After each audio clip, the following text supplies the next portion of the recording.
I've known Asher for about, I guess, 4 years now. I feel he's like my adopted son. I think one of his strengths is picking good partners with good give and take. I think he has an incredible eye for design and he understands the finance. So I think to be able to bring those two together is a rare quality, and I think he does possess both of those. When I work with a broker, I'm looking for someone who is not necessarily going to make me feel good or tell me what I want to hear, but rather tell me what he thinks is going to happen, and then we assess it from there together as partners. We have a lot of good brokers. We never have enough great brokers. It requires a lot of risk-taking abilities and see things that other people don't see, and bringing those together, that's what makes people successful in development. And Asher has those qualities. He's a unique guy. He knows what he knows, and he knows what he doesn't know. And when he doesn't know it, he doesn't make believe he doesn't know it. He looks out for the right people, he has the right advice. And besides that, he's a gentleman. He really is, and I think he does everything right. People like Asher, who are so easy for young people to connect with, because he's so genuine and real, he becomes just an amazing mentor. But that's the type of guy he is. You know, he's a giver. Well, I think he's very involved in a number of charities, and I think he is very concerned about mentoring people, and he's had opportunities to attain greatness, and I think he wants to share that. It's just a testimony of an organization that's trying to give back and help young people grow. And so it's a blessing to be able to have time with the type of people your organization is making them have time with. I think he's the type of guy that he feels blessed where he is, from where he came from and how he moved up.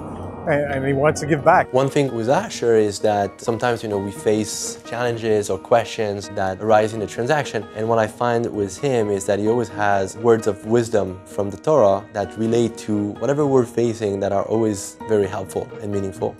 He walks around with a book. Some small book he walks around with. What's it called? Talmud? Maybe, I don't know. Gemara? I don't know. Chumash? Torah? I'm Italian, so I don't know. Yeah. You could see that this is somebody who has put his faith first, and that's a part of who he is and how he conducts his daily life. I think that he respects the achievements he's made, and I think being thankful for those is part of his Jewish makeup. It's not just about religion, even though he studies the religion, and I think he cares about his religion, it's about the soul. That's what I like about Asher. Asher, congratulations on receiving the Founders Award. Great accomplishment for you, and I know tonight is an amazing success for YJP, and I think it speaks to the quality of all the honorees tonight. You and Joe, congratulations. I'm really sorry I couldn't be here in person. Congratulations, Mazel Tov to Asher for this honor, and thank you everybody for joining in this room. Asher, congratulations on your award at the YJP.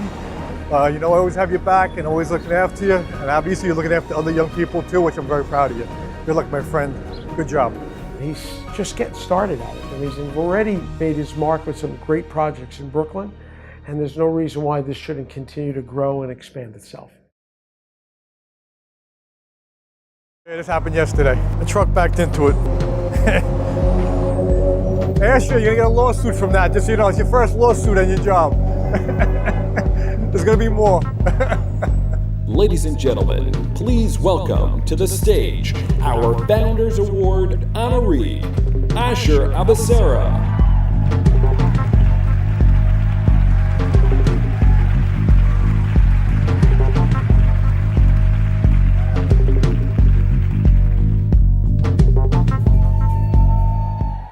Good evening.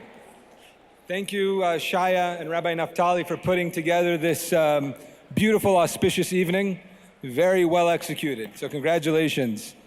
When I first met Shaya and Rabbi Naftali, I think it was about 8 years ago now, they called me and said, we want to put this Young Jewish Professionals Network together, and we're looking to do our first event. Might you know some people in real estate? I said, I know my boss. Maybe he'll talk to you. I think he's Jewish. So I got Jed Walentis to come, and he did their inaugural event, and that was the seminal seed that gave birth, I guess, to this evening tonight. And apropos of that story, 8 years later, I get a call from Shaya. He says, Asher, I want to give you an award. Who's doing your title business these days? So I see they've really grown, and they know the real estate business very well. The theme I want to talk about, first of all, I'm shy and really don't deserve any privilege, so it's very nice that you want to honor me.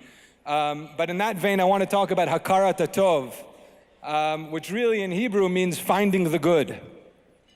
And in everything that I do, and thank God I've been privileged to taste some accomplishments so far, I couldn't have done without the people and the professionals that I work with. And not only that I work with, but that I get to work with, because it's an honor and a privilege. And I learn, and I feel grateful for my partners, and I feel grateful for the architects and designers that we work with. I feel grateful for our mentors who teach us how to build things.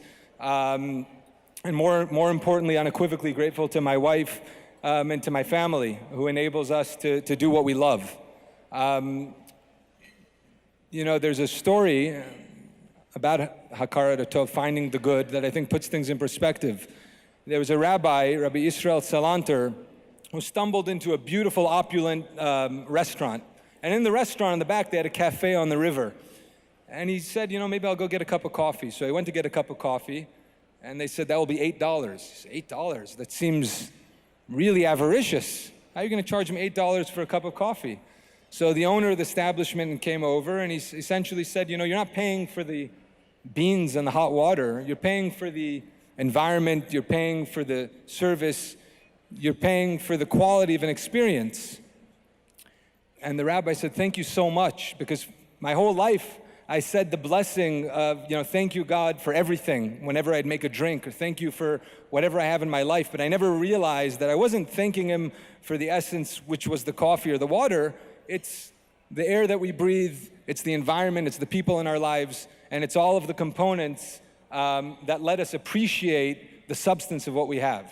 And I think that's the spirit of what we have here, is that when we find the good in our life, we can do things with alacrity, and we can be genuine in our relationships, and we can inspire other people. So I guess my message to that end is, as a young person who's still trying to work really hard and accomplish my visions and goals, I first salute and congratulate everybody in the room here tonight and every young person in the business who's trying. And I would tell you that persistence is an enthusiastic response to rejection. So you're one phone call away from your next deal, and you will all be massively successful, God willing. And everyone should be blessed with abundance of good fortune and immediately revealed blessings. Thank you.